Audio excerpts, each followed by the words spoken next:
Stonehouse restaurant, and again, 4 stars if not better. It should really receive a Michelin star, and I'm sure that it has at least 1 or 2. Matthew is a phenomenal chef, and I really want you to experience the dinner here, sitting under the stars, under the LED lighted canopy. Anyway, Matthew, the dinner last night was superb. Thank you. Every single course, beginning with the cold consomme and then moving into the incredible carpaccio of venison. Not just the taste, but the presentation. Explain to me your passion about food. What was your aha moment? Definitely my passion of food came from my grandma and my mom. They always cooked a lot together, and they'd always bring me in and have me help them out.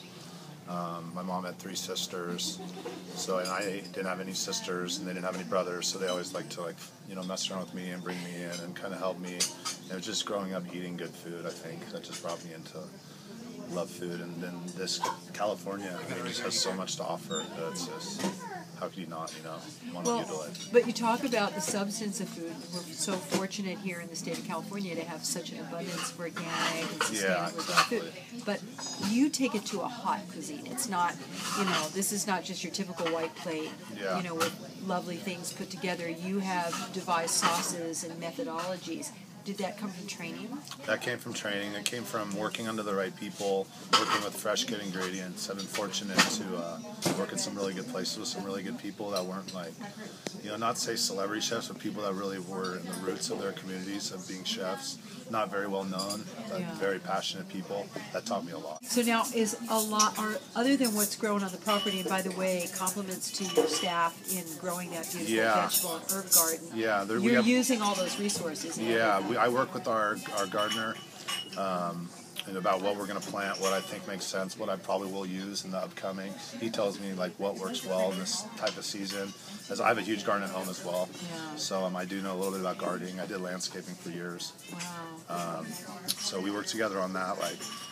Don't have half the garden one thing. You know what I mean? Yeah. Because it's just too much. Have what you're going to use. I use a lot of beets in salads, so I did use 3 beds just for beets. Right. And now those are all gone, so the beets are gone. That comes off the menu. And just kind of work like that. Right. Well, it's interesting. Our reaction to having dinner last night was, and I think I told you, we had been years ago to an amazing restaurant in France, in Paris.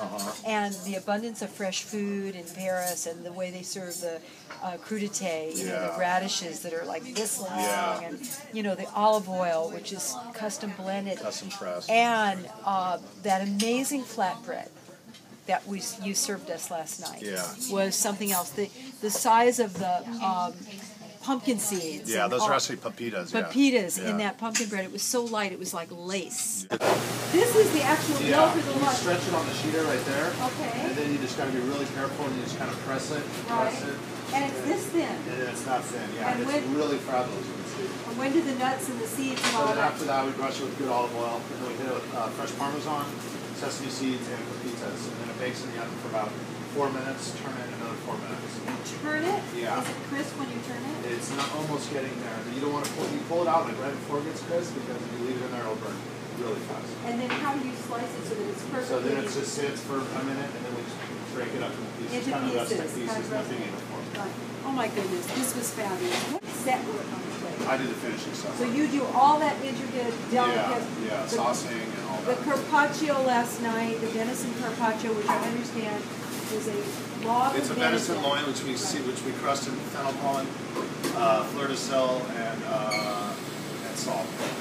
Fleur de sel, black pepper. And then we stir it really hard, and then slice it really thin on the slicer. And you have the slicer. Yeah, and then we plate it to order downstairs. We just run downstairs, slice it, plate it, and bring it up. It was good.